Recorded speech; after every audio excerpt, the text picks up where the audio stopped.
بادشاہ مظفرالدین، جن کی وفات جو ہے 18 رمضان 630 کو ہوئی ہے۔ تو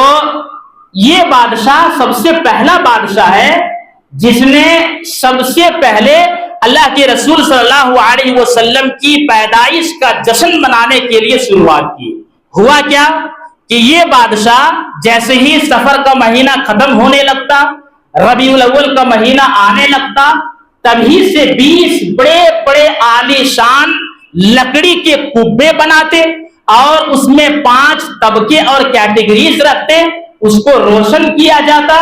اور یہ بادشاہ اپنے تمام لاو لشکر کے ساتھ روزانہ اس میں داخل ہوتا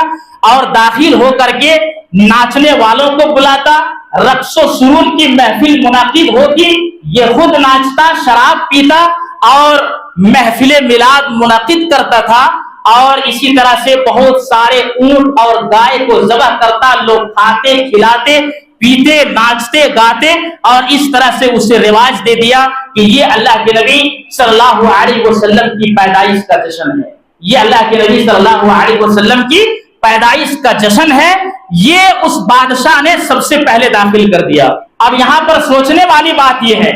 کہ اللہ کے نبی صلی اللہ علیہ وسلم نے عید میلاد نہیں منائی، صحابہ نے نہیں منائی، تابعین کا زمانہ چلا گیا، اللہ کے رسول صلی اللہ علیہ وسلم کے زمانے کے بعد سے لے کر کے 600 سال تک کہیں اس کا کوئی ثبوت نہیں ہے۔